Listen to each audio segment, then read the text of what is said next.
Ini perlu diperhatikan ya. Ya. Di mana-mana yang namanya iman itu ada fotokopiannya. Saya tadi mengatakannya kalau kita itu ajaran yang tersingkirkan. Bangsa ini kan sedang menjunjung tinggi keluhuran bangsa lain, bukan bangsa kita. Jawa itu tidak hanya sebatas ilmu gendam. Jawa itu tidak sebatas membakar kemenyan. Para pendeta, para apa itu tidak bisa mengatasi kekacauan yang ada di muka bumi ini. Khususnya bumi Nusantara. Nah, ujung-ujungnya nanti jagonya Empu ini akan muncul begitu, akan muncul dan akan menerangkan dan akan menegakkan ajaran Nusantara itu.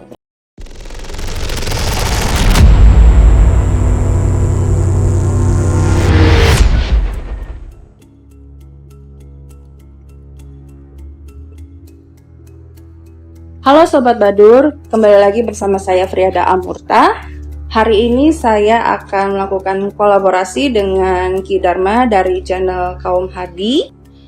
Hari ini saya ingin berdiskusi mengenai ilmu Nusantara, di mana yang mungkin kalian viewers Badur, kalian tertarik untuk mencari apa sih ilmu Nusantara itu sendiri.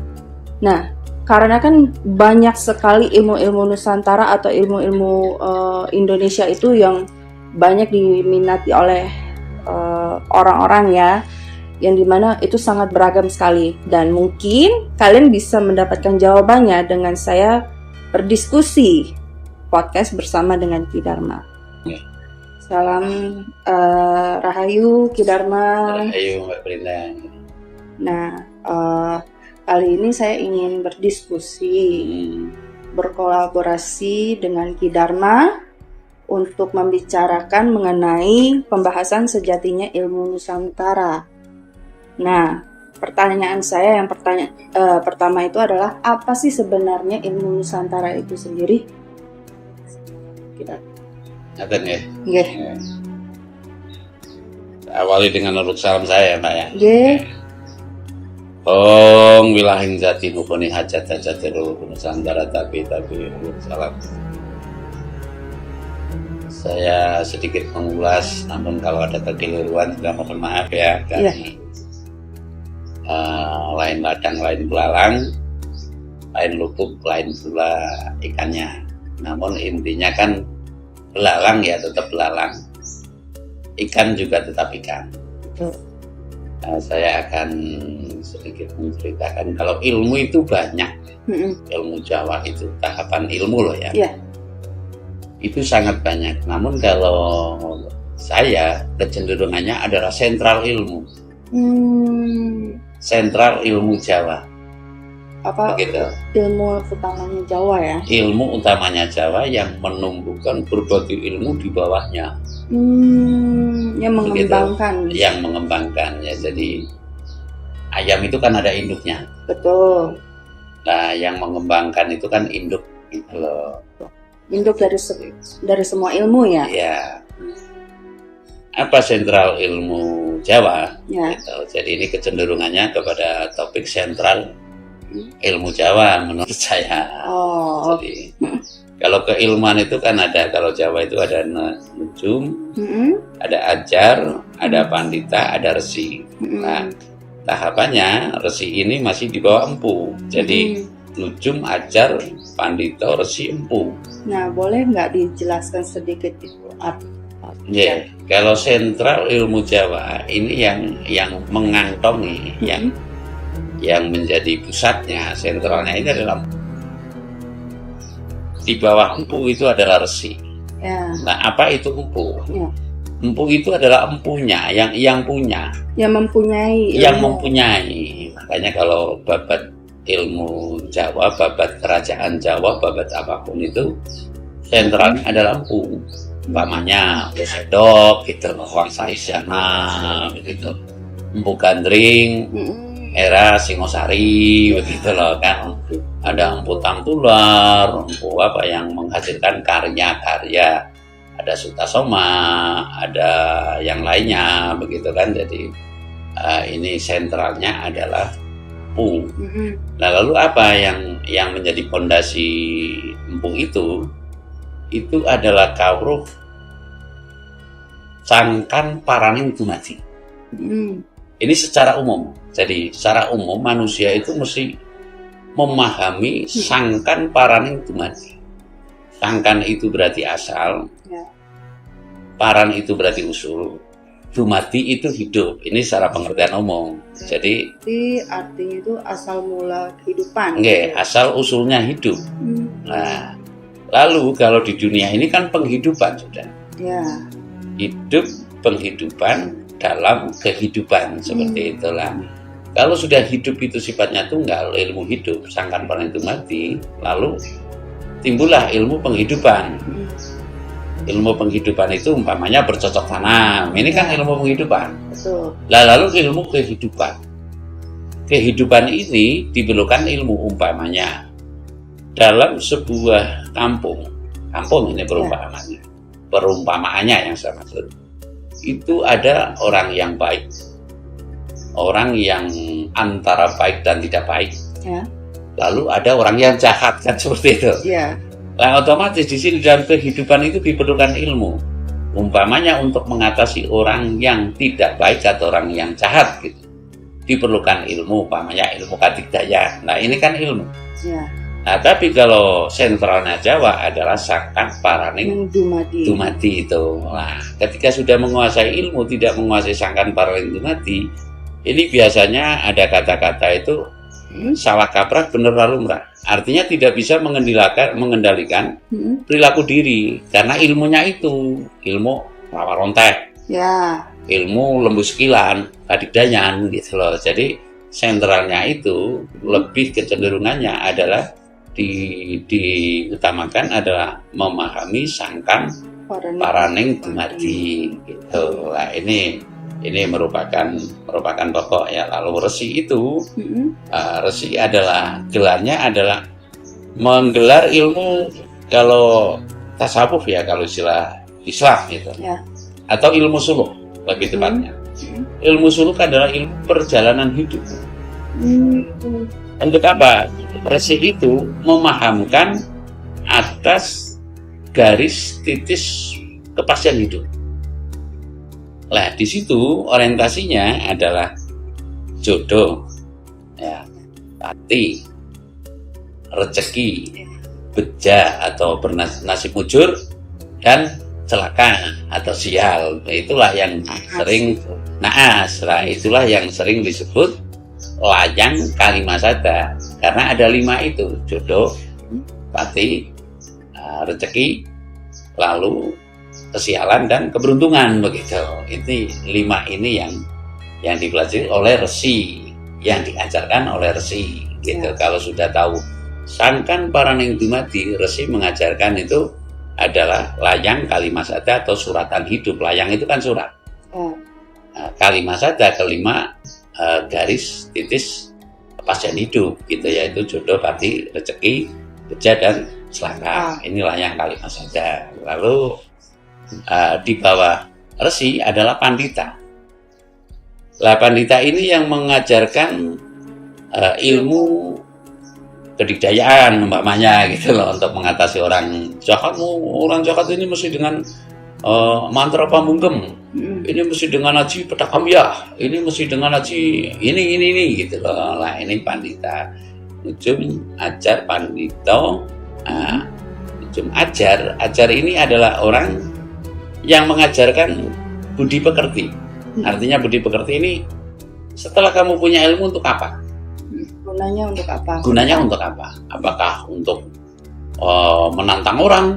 Apakah? Jadi ini ajar ini adalah budi pakarti. Artinya pengertian hidup yang umpamanya ingarso sung tulodo ing madya mangun karso tuturi handayani. Ini adalah ajar. Ajar itu ya guru lah, ustadz kalau istilah sekarang gitu.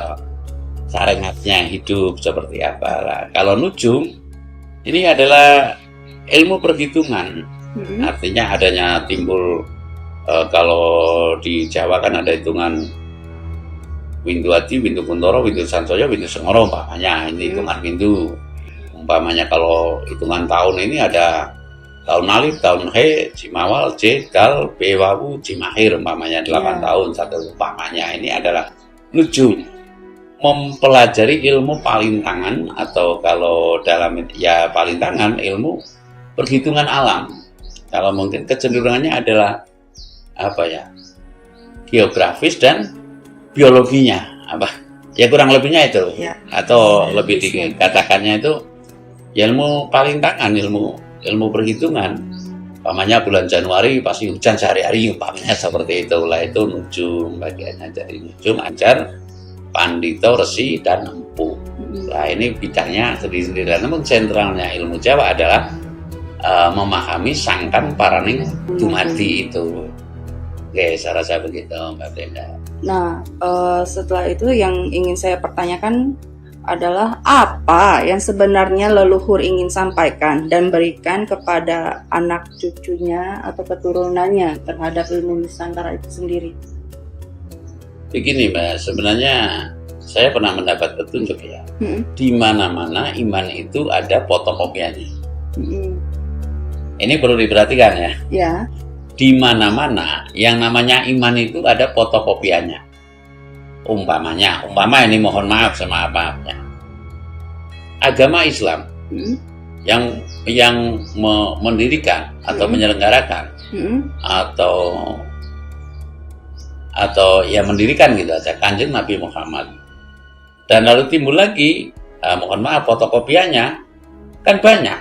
Fotokopiannya ada Imam A, Imam B, lalu Mahdab apa. Ini kan menurut kami sentralnya ini, tapi banyak yang mengkopi. Bahwasanya ketauhidan ini menurut inilah, menurut ini. Jadi itu yang membuat menurut kami tidak ngepasi, karena ya Tuhan itu ya satu, menciptakan seluruh manusia, di mana ada hidup di situ ada unsur zat Tuhan gitu. Jadi zat kehidupan. Apa yang digendaki itu adalah ya manunggaling kawula Gusti.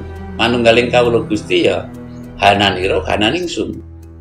Artinya ketika ada Tuhan, ada manusia, ya manusia ini merupakan, semua ini merupakan utusan. Ini paham Jawa loh, saya nggak mengkait-kaitkan dengan ajaran yang lain. Yang saya maksud adalah ketika tidak ada manusia, kira-kira ada Tuhan nggak? Ada yang menyebut Tuhan apa enggak ya saya maksud? Nggak ada, karena itulah setiap manusia itu punya sukma. Sukma itulah yang berhak menyebut nama Tuhan. Dan setiap makhluk seluruhnya, baik itu binatang, baik itu tumbuhan, ini adalah tunduk dan patuh. Diwajibkan, diharuskan tunduk dan patuh kepada sukma itu. Nah, yang dikehendaki oleh leluhur kita adalah memayu ayuning bawono. Setelah hananiro hananingsun, setelah mengetahui jati diri, memayu ayuning bawono. Artinya ya kalau mungkin yang sering diacarakan sekarang ya rahmatan lil alamin mungkin. Lah apa bedanya rahmatan lil alamin dengan memayu hayuning bawono kan? Ya, apa itu bedanya? Ya nyaris gak ada beda, cuma beda bahasa gitu loh. Kalau rahmatan lil alamin itu memberikan rahmat ke dunia, kalau memayu hayuning bawono ya memberikan pengayoman kepada dunia gitu loh. Memayu ke seluruh makhluk. Kalau dalam Buddha mungkin sabesata bawantu suketata. Semoga semua makhluk berbahagia. Namun kan tidak mungkin semua makhluk berbahagia. Namun kalau bahasa kita adalah memayu kayuning bawono. Begitu. Artinya begini. Ketika ada si katak dimakan ular umpamanya. Nah, kalau hukum sebagian ada yang mengatakan ajaran Buddha, saya pernah mendengar walaupun kebenarannya saya enggak itu ya. Lebih baik daging saya yang dimakan. Terlalu baik itu manusia gitu. Namun kalau ajaran Jawa disempurnakan kedua-duanya. Jadi kata membunuh saja itu nggak boleh. Yang boleh itu menyempurnakan. Umpamanya korban itu disembelih, itu nggak boleh. Korban itu disempurnakan dengan cara disembelih. Disempurnakan artinya hidupnya dan gaibnya itu binatang ikut kepada manusia. Karena apa? Untuk memberikan manfaat kepada manusia gitu loh. Ke semua makhluk. Iya, ke semua makhluk. Begitu. Berarti yang kita makan hari-hari itu ya? Iya. Karena ini karena perjanjian bahwasanya manusia dan binatang, manusia ada khalifah fil ard, sebagian seperti itu. Nah, manusia adalah pemimpin di muka bumi ini, artinya menguasai daripada makhluk tumbuhan, makhluk binatang. Nah, ini sentral kemuliaannya sangat bergantung kepada manusia, begitu loh. Mau masuk ke surga dan tidaknya itu tergantung bagaimana makhluk itu bisa ikut serta dalam memuliakan tujuan mulianya manusia, begitu. Saya sering mengatakan bahwa jin setan pri-prayangan walaupun tobat seperti apapun tidak mungkin akan bisa diterima tobatnya manakala tidak melalui pintu manusia, gitu Mbak. Nah, sebagai contoh, manakala bingung atas keterangan saya, Nabi Sulaiman itu kan menundukkan jin setan. Betul. Ikut kepada kanjeng Nabi Sulaiman. Ya. Nah, artinya ikut mewujudkan tujuan mulianya kanjeng Nabi Sulaiman. Lah, apakah setan yang demikian itu terus di neraka? Terus nggak mungkin dong. Nah, setan pun itu mendapat pintu pengampunan melalui tujuan manusia. Tujuan mulianya manusia, manakala setan itu tunduk dan membantu ini, niscaya akan diampuni dosanya atau akan masuk surga atau sampai ke kesempurnaan, begitu. Makanya saya pernah dengar ada kalimat bahwa makhluk entitas apapun yang belum sempurna seperti jin atau iblis atau apapun lah sebutannya, masih tetap membutuhkan jasa kita manusia untuk menuju ke kesempurnaan. Seperti itu ya, Ki Dharma? Iya. Jadi ketika setobat apapun, yang namanya bangsa halus, yang namanya kekewanan atau binatang, yang namanya tumbuhan itu, apabila tidak bisa mendukung kemanfaatan atau tujuan mulianya manusia, niscaya selama-lamanya dia akan tidak sampai ke kesempurnaan, intinya seperti itu. Ya. Nah, ada nih pertanyaan yang menarik, Ki Dharma. Kenapa ilmu keluluhuran atau ilmu Nusantara itu tidak diturunkan atau diwariskan ke generasi sekarang? Justru malahan banyak dari negara lain yang ingin belajar ilmu Nusantara tersebut lebih tertarik daripada generasi kita sendiri. Kenapa seperti itu, Ki Dharma? Saya tadi mengatakannya, kalau kita itu ajaran yang tersingkirkan. Artinya begini, aslinya ilmu Jawa itu adalah ilmu pepuntoneng ilmu datan wonten malih. Kalau dalam bahasa Indonesianya adalah seperti ini, ilmu ujung dari segala perjalanan ilmu. Dan ilmu sudah tidak ada lagi. Ada sebagian yang mengatakan menuju ngasuwung, menuju titik nol. Nah, suwung ya. Nah, ini rata-rata, mohon maaf, setiap manusia itu kan ke ketempatan atau kedunungan nafsu atau ambisi. Ya, betul. Makanya Amerika ambisinya begini, Saudi Arabia ambisinya begini. Nah, sehingga melihat yang kiranya ada yang lebih tinggi, itu kalau saya ngomong cemburu mungkin atau iri mungkin enggak itu. Nah, lalu disingkirkan. Contoh yang nampak sekali, penanggalan Jawa itu kan ada. Iya kan? Betul. Perhitungan Majapahit, penanggalan Jawa itu ada. Tapi kenapa sekarang Indonesia memakai penanggalan nasional dan hijriyah? Lah, apa motifnya itu? Ya, kalau saya ngomong, mohon maaf, sekarang dengan adanya dialihkan pandangan kepada nilai spiritual Islam umpamanya, banyak orang yang berangkat haji sampai menunggu sampai 10 tahun, 20 tahun ibaratnya. Lah, yang diuntungkan mana? Otomatis kan Arab, walaupun negara Indonesia utangnya banyak, umpamanya seperti itu. Saya boleh ada dugaan, kan boleh gitu loh. Sehingga di mana-mana iman itu ada fotokopiannya, sehingga ya seperti itu keadaannya lah. Ketika ini muncul, niscaya ilmu pepuntoneng ilmu datan wonten malih.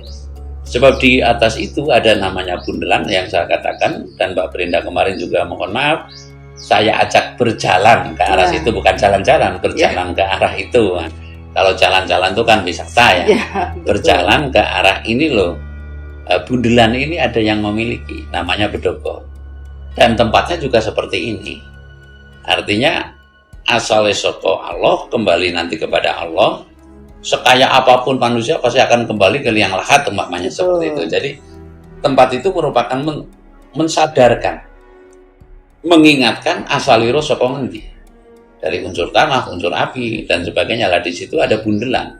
ketika kalau dalam pewayangan ya perumpamaannya, ketika Togog mau memamerkan kedikdayaan, ketika Betara Burung mau memamerkan kedikdayaan, Semar kan tetap enggak.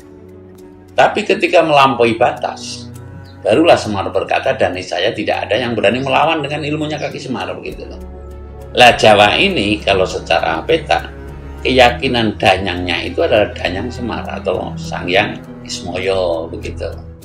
Jadi nggak ada kalau Semar itu sudah ngambek ibaratnya, ya semua selesai. Itulah yang disebut bundelan sastro jendro pangruating diyu. Umpamanya ini kan negara sudah maju ya, berlomba-lomba yang luar biasa. Tapi ketika sastro jendro ini diterapkan, ya hancur semua. Umpamanya terjadi badai matahari, umpama lagi terjadi laksana Jawa Nuh, umpamanya, kira-kira hancur semua nggak? Hancur. Kembali ke zero nggak? Iya. Nah, itulah, padahal di situ adalah ilmu pepuntoneng ilmu katan cuma mau apa tidak melaksanakan, dan itu pasti selalu ada yang memahami, yang mengerti atas yang demikian itu pasti selalu ada. Umpamanya yang contoh mudah ya Mbak Brenda itu, ketika ajaran Jawa mengenai ilmu gamelan, ada sebagian ilmu gamelan itu haram, musyrik, tapi tetap walaupun tanpa guru ada yang secara otodidak gitu, itu bisa menguasai gamelan. Ini peluk ini, ada yang bisa membuat gamelan walaupun ilmu pahat wayang nggak ada, tapi anak kecil 5 tahun saja bisa dengan sendirinya membuat wayang. Lah ini kekuatan yang di luar nalar, yang tidak tampak. Yang tidak tampak. Jadi ketika kita itu tidak bisa menggali atau merenungi sampai yang demikian, dianggapnya Jawa memang nggak ada apa-apanya. Tapi ketika Jawa nanti muncul, saya yakin tidak ada ilmu yang menseterai ilmu Jawa. Tidak ada ilmu yang menseterai ilmu Jawa. Itulah ilmu pepuntoneng ilmu penghujung ilmu tidak ada lagi. Sudah begitu loh. Umpamanya sekarang orang baru menginjak ke bulan. Tapi kalau dalam dongeng Jawa gitu ya, mitos Jawa, kakek kita, nenek kita sudah sampai ke bulan dan ketemu dengan Nini Tawok. Penghuni bulan ini namanya Nini Tawok, ibaratnya seperti itu. Jadi secara makhluk astral ya, itu sudah mengenali alien itu sudah mengenali kita, yang di lintang ini adalah ini, lintang Luku adalah ini gitu loh, sampai dijadikan tempat ibaratnya anak kebo ngeret lintang kebone, lintang kebo, anak kebo ngeret lintang, intinya lintangnya lintang Luku, anak kebo ngeret Luku, seperti itu. Ya itu tembung saloka ibaratnya. Nah, jadi intinya kalau Jawa itu mohon maaf semaaf-maafnya, kembali atau tidaknya tatanan peradaban manusia ya, yang semula itu bertata krama, bertabiat saling tolong, saling bahu-membahu, gotong royong lah intinya. Itu apabila Jawa itu nanti sudah membedah, ya nih saya kembali ke arah situ. Sebab manusia mau guyub rukun manakala sudah tidak ada temannya, begitu loh. Maka kalau di Jawa ada timbul nanti pada saatnya akan ada zaman baro-baro gitu. Nah, ini mungkin seiring dengan bedahing suroso sastro jendro pangruating diyu ayu ningrat. Ya, cara saya begitu Mbak Brenda. Nah, sama ini Ki Dharma saya mau bertanya, seperti apakah ciri-ciri orang yang memiliki atau mempunyai ilmu Nusantara itu sendiri? Itu kalau saya ciri-ciri mutlak itu enggak itu ya, tapi yang secara umum saja. Manusia itu enggak Cina, enggak Landa, enggak Saudi Arabia, enggak Jawa yang tertarik dengan lelaki itu. Umpamanya di sini kok ada keramat ini apa ya, terus suka datang ke tempat keramat, ini ciri. Oh, itu salah satu cirinya. Iya. Lalu biasanya orang itu lebih cenderung suka kepada mengheningkan cipta. Mohon maaf ya, tidak puas dengan agama kalau kata kasar. Sebab ketika, mohon maaf, agama itu umpamanya mengharamkan, salah satu agama mengharamkan babi, Ya. Mereka akan berpikir, kenapa sih diharamkan kok diciptakan? Seperti itu loh. Iya. Mengharamkan anjing umpamanya. Mm-mm. Lah, ini yang ciri-ciri orang yang spiritualnya tinggi itu pasti akan merenung, kenapa sih diharamkan? Lalu berpikir lagi, oh nyatanya binatang yang pertama kali masuk surga bukan manusia malah binatang, namanya anjing umpamanya begitu. Itu ciri-ciri yang itu tadi. Di antaranya adalah begitu. Terus senang sejarah, napak tilas gitu. Terus dalam pencahayaannya tentu akan berbeda. Biasanya pinter tanpa guru. Oh, pintar tanpa guru gitu. Iya, biasanya pinter tanpa guru ya. Ditanya apapun biasanya bisa gitu loh. Ibaratnya cara bicaranya walaupun tanpa guru itu ada kecerdasan spiritual. Kayak ada yang menuntun, kayak ada yang menuntun bicara, kayak ada yang menuntun apa, dan yang terlebih lagi kadang bisa menerima wawisik tanpa tirakat, kan hebat gitu loh. Iya, betul. Dan bahasa itu bahasa langitan yang tidak pernah mungkin akan ada di buku. Ya. Ya, buku suci sekalipun nggak ada. Saya nggak mengatakan kitab suci, tapi Ya. buku suci gitu, atau buku yang disucikan itu nggak ada. Tapi dia itu bisa.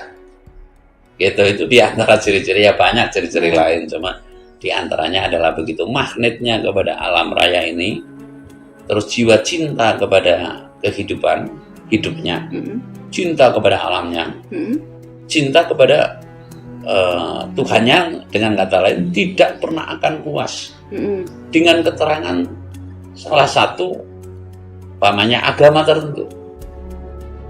Ini kembali lagi ya, yang cintai ajaran atau peluhuran Jawa gitu, ibaratnya spiritual Jawa, dan ciri-cirinya seperti itu. Ketika diterangkan dengan salah satu ajaran tertentu, ya itu dia akan naik turun, ngolak-ngalikin hati, sehingga dia sampai menemukan jati diri. Mengapa saya katakan demikian? Sebab ilmu Jawa pusatnya adalah Sangkan Parangtumati itu. Yang menarik lagi gini Ki Dharma, karena ada seseorang mengatakan orang yang belajar tanpa guru itu sama aja berguru dengan jin ya gitu, atau setan gitu. Nah, apa bedanya dengan orang-orang yang mereka memiliki kecerdasan spiritual itu sendiri? Apa yang membedakan? Gini, saya sering mengatakan kalau guru itu ada guru tuduh dan guru patuh. Nah, apa yang dimaksud guru tuduh dan guru tuduh itu umpamanya Mbak Brenda cerita dengan saya, ini saya kan nuduh ya. Ini loh pusatnya sentral ilmu Jawa adalah Sangkan Parangtumati. Lah ini kan guru tuduh. Lah adapun guru patuh itu adalah sukmanya Mbak Brenda itu sendiri. Oh, iya, sukmanya Mbak Brenda itu sendiri. Itu guru patuhnya Mbak Brenda. Selamat dan tidaknya yang menjamin keselamatan diri Mbak Brenda itu adalah sukma sendiri. Sukma sucinya Mbak Brenda itu sendiri, sukma suci saya itu sendiri, itulah yang menjamin keselamatan. Kalau kata Pak Ye, fidunya wal begitu. Jadi nggak bisa dibantah dengan kata-kata itu. Nah, mohon maaf sama abangnya. Ketika orang Jawa ada istilah ibaratnya Tuhan Yesus ya. Itu langsung tangkap, oh itu berarti sukmanya manusia. Kan setiap nabi nggak minta dipuja-puja. Ada ayatnya nggak? Dan pujalah, ya mungkin hadis mungkin ada, atau cerita-cerita itu ada. Tapi itulah sungguhnya yang menjamin itu adalah sukmanya sendiri. Umpamanya Kanjeng Nabi Muhammad, mohon maaf ya ini, oh berarti sukma kita. Nah, sifat sukma, saya akan menceritakan sifat sukma. Tidak mau menyakiti dan tidak mau disakiti. Di atas itu yang lebih baik adalah lebih baik disakiti daripada menyakiti. Yang di atasnya lagi adalah sudah disakiti masih bisa memberikan bebunga. Bebunga itu bukan hadiah ya. Kalau hadiah kita sombong. Bebunga rasa kesejukan, rasa bahagia, membahagiakan yang menyakiti saya, yang menyakiti orang itu gitu loh. Jadi memberikan kebahagiaan, memberikan apa? Bebunga, rasa bunga itu. Bunga yang iya gitu. Rasa senang. Iya, rasa senang begitu. Jadi. Nah, terus kan ada ini nih Ki Dharma yang saya ingin tanyakan itu,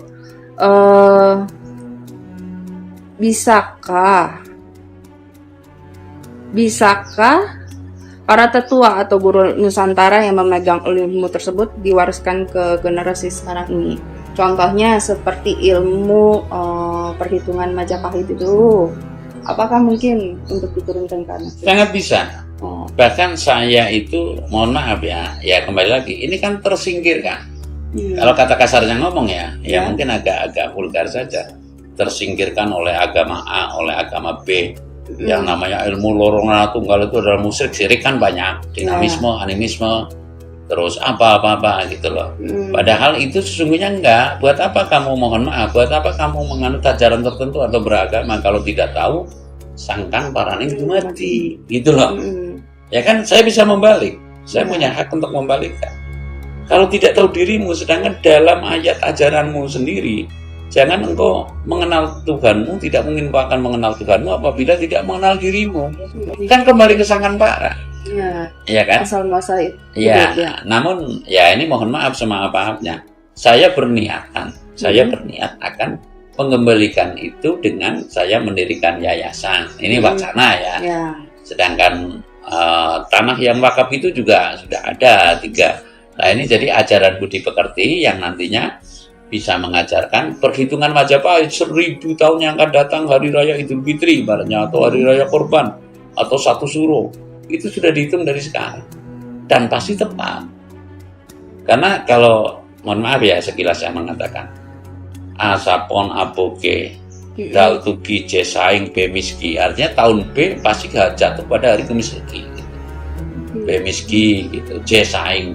Tahun J pasti jatuh pada Selasa Pahing begitu loh. Lah ini kan sudah otomatis, sudah ada sistemnya yang tertata begitu. Jadi artinya kalau habis Jumat Pon, dia tinggal Jumat depan Jumat apa? Ya selang satu pasaran namanya Jumat Pon pakai Kliwon. Jumat depan pasti Jumat Kliwon. Itu pasti, namanya 17 Agustus. Ini jatuh pada hari ini. Pasti 17 Agustus ke depan jatuh pada hari ini. Nah, itu loh. Tanggalnya tanggal ini karena itu sudah ada hitungan pastinya. Pasti sudah rumus itu. Berarti kalau Jumat Kliwon sampai Jumat Kliwon 35 hari ibaratnya lah. Itu nanti Jumat Kliwon depan ya 35 hari pasti. Begitu, jadi hitungan yang sudah tidak bisa terbantahkan. Nah, pergeserannya Wanci Tumbuk nanti diajukan sehari perhitungannya. Wanci Tumbuk itu jatuh kalau nggak keliru per 120 tahun. Jadi hitungan bumi ini perputarannya tambah berkurang 1. Kalau tahun Chandra itu tahun yang dihitung dari rembulan, itu berarti selisih 1 hari dengan tahun Samsiah atau tahun matahari begitu loh. Perhitungannya seperti itu sudah tepat sekali. Jadi ya inilah yang pentingnya kita menyelenggarakan apabila ingin kembali ajaran budi pekerti yang luhur ya kita mesti secara legal formal itu mendirikan yayasan dan kita membuat semacam lembaga pendidikan yang mempelajari mengenai perhitungan Majapahit itu. Nah, saya ingin bertanya sedikit nih Ki Dharma.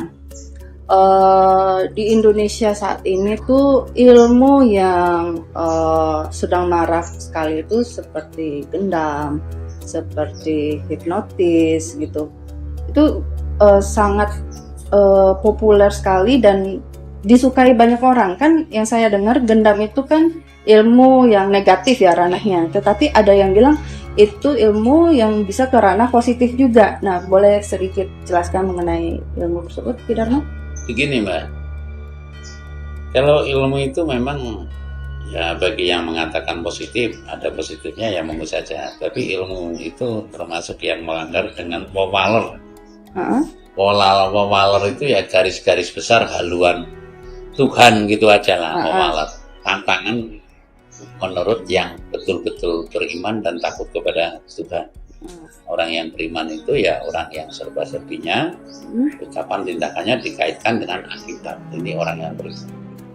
Nah, kalau yang demikian itu adalah pelanggaran secara tidak diperkenan, walaupun itu ada yang mengatakan positif ya monggo saja. Nah, lalu apakah tidak boleh? Kalau untuk pembelajaran boleh. Tapi niatan jahat tidak boleh. Bisa paham nggak? Iya. Sekedar tahu nggak apa-apa. Tapi kalau digunakan Untuk hal yang jahat. oh iya, itu sama sekali ya tidak diperkenan begitu. Nah, kalau seyogianya kecenderungannya adalah kepada sangkan paran Dumadi. ya begitu, sangkan paran dumadi. Sebab yang demikian itu sama saja dengan menentang kehendak Tuhan. Yang dimaksud begini, Tuhan itu menghendaki manusia untuk saling bahu membahu, saling tidak ada niat jahat sedikit pun. Nah, kalau ini kan cenderung kepada kejahatan, mau tidak mau, yang namanya ilmu itu pasti digunakan. Gitu. Sebagai contoh ya, saya pernah dengar dari guru saya bahwa coba ditenono, orang didaya pasti matinya itu dijagal orang. Terbunuhlah secara mudah, terhunus. Gitu. Nah, ini mengapa demikian? Karena sama juga menantang dengan kekuatan Tuhan. Gitu. Sama juga tidak percaya dengan keesaan Tuhan, dengan kekuasaan Tuhan. Sehingga pakai ilmu kadidayan, yaitu kekuatan jin atau makhluk halus dan sebagainya. Gitu. Sebab kalau dalam muluk salam saya itu ya tabe-tabe muluk salam mulia dengan tidak ada niat jahat sedikit pun. Apapun saya yang demikian itu adalah nerak wamaler atau garis-garis besar haruan Tuhan begitu. Jadi menurut saya ya kurang ngepasi begitu, kurang ngepasi. Berarti gendam itu adalah ilmu apa nih berarti dengan? Menurut saya ya ilmu perayangan. Ilmu perayangan itu ya ilmu yang tidak bisa akan menjadi kendala manakala akan kembali kepada Tuhan. Sebab perlu saya tandaskan, manusia itu yang dikehendaki oleh Tuhan adalah kamu itu membawa tujuan. Nah, kalau gendam ini membawa keinginan, bisa paham nggak ini? Itu gimana maksudnya? Saya tujuannya adalah beramal soleh, kalau kata Pak Kiai, berbuat baik. Ya, bukan saya minta dipuja manakala berbuat baik, ingin dipuja. Ini kan nyaris tidak ada perbedaan nih antara keinginan dan tujuan. Tujuanku mau dipuja ya monggo, mau dicela ya monggo. Saya tidak urus, yang penting saya berkewajiban manakala ada orang lapar saya memberi. Saya ada dan saya membuat dia tidak lapar. Ini kan kewajiban.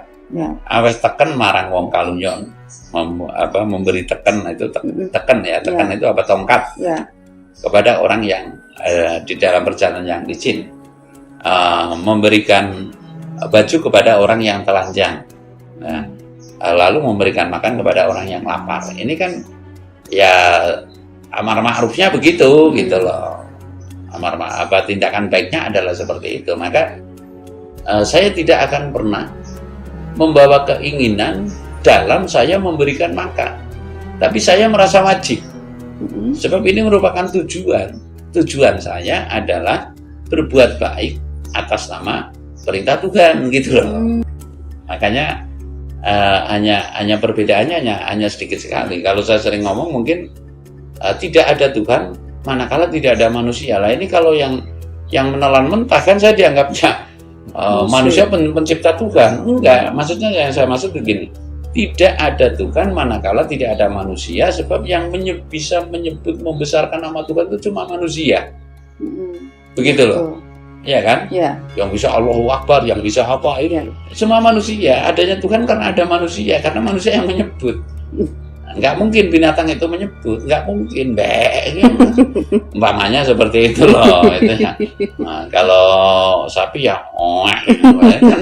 kan nggak ada. Ayam ya kok kan nggak menyebut nama Tuhan. Yang menyebut nama Tuhan hanyalah manusia, makanya tidak mungkin ada Tuhan manakala tidak ada manusia, karena nggak ada yang menyebut. Begitu loh, itu perbedaannya kan sangat tipis lah. Sama yang namanya ilmu gendam ini ilmu membawa keinginan. Nah, padahal semestinya ilmu apapun adalah mesti membawa tujuan yang mulia. Tujuan kemuliaan, mengangkat derajat kesolehan kita atau derajat kemuliaan kita di mata Tuhan gitu ya, biasa gitu. Nah, sama ini Ki Dharma, apakah benar untuk bertemu dengan guru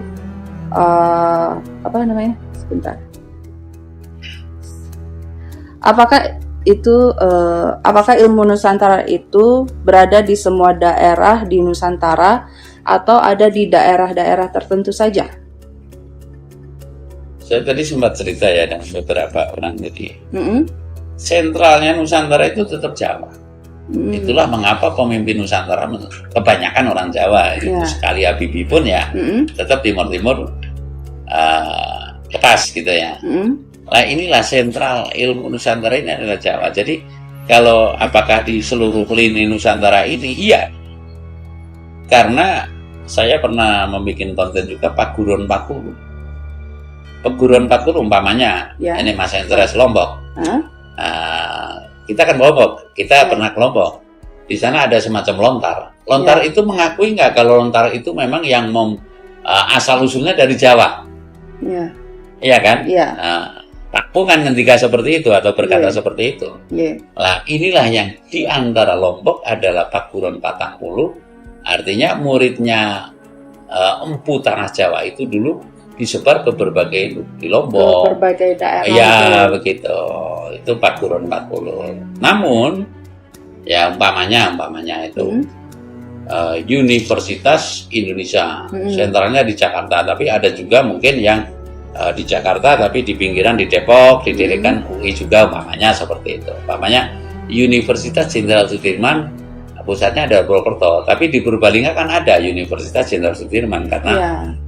itu seperti itu. Tapi sentralnya kan tetap ada di Jawa. iya begitu loh. Ini di seluruh lini dari Sabang sampai Merauke ada itu namanya Paguron Patangpuluh. Bahkan suku Baduy, bahkan Batak itu kan ada itu yang suku anak dalam apa ya? Ya. Itu niscaya itu memiliki konsep yang seperti itu. Namun karena yang dibesarkan bangsa ini kan sedang menjunjung tinggi keluhuran bangsa lain, bukan bangsa Ya. kita. Ya betul. Ya kan, yang dijunjung tinggi itu kan ibaratnya ada pikduo, ada apa ibaratnya ada Islam ini yang paling sempurna, mamanya apa yang paling sempurna, sehingga kita mengalah. Tapi aslinya yang bisa menyelesaikan polemik Nusantara, ya ilmu Jawa. Itu bisa dilihat endingnya nanti seperti apa. Cuma tinggal akan menggali dan menggali lebih dalam hingga tidak ada yang lebih dalam, akan menggunakan apa enggak? Mau digunakan apa enggak? Ketika Pak Jokowi kalau tidak sampai kepada totos yang roso pada ilmu yang paling dalam itu ya sastra jenderal itu ya mentah memimpin Nusantara pun nggak mampu, karena itu kalau istilah saya itu namanya bundelane Ratu Lawas. Nah ini harus dibrah. Ada Hasto Broto bisa bicara dengan rembulan, dengan mendung, dengan apa itu kan ada semua di situ Hasto Broto. Artinya kalau secara syariatnya ya bisa bicara dengan rembulan enggak, tapi di situ mesti bersifat rembulan, mesti bersifat bumi, mesti bersifat surya atau matahari begitu. Di situ ada. Berarti ada ya setiap daerah. Ada setiap daerah, sampai Sunda juga ada tulisannya, juga mirip Jawa, Bali juga ada mirip Jawa. Gitu. Nah, sama pertanyaan terakhir dan kesimpulannya Ki Dharma sendiri. Nah, pertanyaannya ini adalah bagaimana kita tahu bahwa kita bisa menerima ilmu tersebut, dan yang jelas pasti sebenarnya ilmu Nusantara sekarang itu tuh banyak yang orang mengartikan bahwa ilmu Nusantara di masa sekarang adalah sebagai dukun, ilmu yang sesat, gendam dan lain-lain. Bisa dijelaskan Ki Dharma? Pertanyaan yang awal itu bagaimana kita bisa mengetahui manakala kita bisa menerima wawisik. Itu ada ganda, rupa, cahaya, suara. Gitu. Itu ciri-ciri bagaimana dengan gendam dan yang lain. Saya akan mengatakan bahwasanya ilmu gendam itu adalah ilmu dolanan anak. Itu tidak termasuk. Jadi yang saya ingin mengatakan bahwa Jawa itu tidak hanya sebatas ilmu gendam. Jawa itu tidak sebatas membakar kemenyan. Jawa itu tidak sebatas wayang-wayangan. Jawa itu bukan sekedar budak kepak. Tapi ada yang lebih inti. Intinya ilmu Jawa itu ya sangkan paling mati itu gitu. Artinya iya asal muasal itulah. Ketika ini adalah ilmu hiburan, sama juga dengan jaya langkung begitu loh. Kan anak kecil bisa mainan gitu loh. Ya kurang lebih begitu lah. Jadi intinya ya kalau kita lebih dalam ya, tidak boleh kita mempoin. Artinya begini, jangan kita itu memuja seorang dan jangan kita mencela seorang, karena di situ ada rahasia Tuhan. Sebaik-baik manusia itu pasti ada buruknya, dan seburuk-buruk manusia pasti ada baiknya. Nah, untuk menarik kesimpulan kita ya, kita itu tetap pasrah, pandum, sumede marang takdir, kita berdoa, dan niscaya kita itu ilmu Nusantara, namanya ilmu Kapruh Nusantara ini adalah ibarat emas, akan jatuh kemanapun itu tetap adalah emas ya. Nah, nanti ujung-ujungnya kan begini, mohon maaf sama ya, mungkin para pemuka agama, tidaklah itu kiai mungkin, dikasih kata mungkin ini, para pendeta, para apa itu tidak bisa mengatasi kekacauan yang ada di muka bumi ini, khususnya bumi Nusantara. Nah, ujung-ujungnya nanti jagonya empu ini akan muncul, begitu, akan muncul dan akan menerangkan dan akan menegakkan ajaran Nusantara itu. Woi, kembalilah kepada penanggalan Saka umpamanya begitu, karena kita punya penanggalan sendiri. Mengapa kita menggunakan penanggalan Masehi, penanggalan Hijriah, itu loh umpamanya seperti itu. Jadi intinya kita ya berdoa, melangkah dan berupaya, namun kita juga tidak boleh merasa yang terbaik, walaupun kita tahu. Saya kan hanya menerangkan bahwa ilmu pepuntoneng ilmu itu ada di tanah Jawa gitu loh. Tapi saya tidak mengatakan ilmu Jawa itu paling tinggi, enggak. Artinya saya mengatakan bahwasanya Kapruh Jawa ini kapruh yang bisa menata dunia. Kesimpulannya begitu. Kapruh Jawa ini adalah kapruh yang bisa menata dunia. Contohnya Pancasila itu bisa menyatukan dari Sabang sampai Merauke. Simpulannya ya, mari kita kembali kepada jati diri bangsa, yaitu Pancasila dan Bhinneka Tunggal Ika, di mana di situ ada esensi daripada kerukunan dunia ada di Indonesia, begitu, ada di Nusantara ini. Karena Indonesia atau Nusantara itu melingkup semuanya ya. Nusa Diantara ya. Nusa Diantara. Terima kasih Ki Dharma untuk sama-sama Mbak Brenda. Sobat Badur, sampai di sini saja untuk podcast saya dengan Ki Dharma pada hari ini. Terima kasih.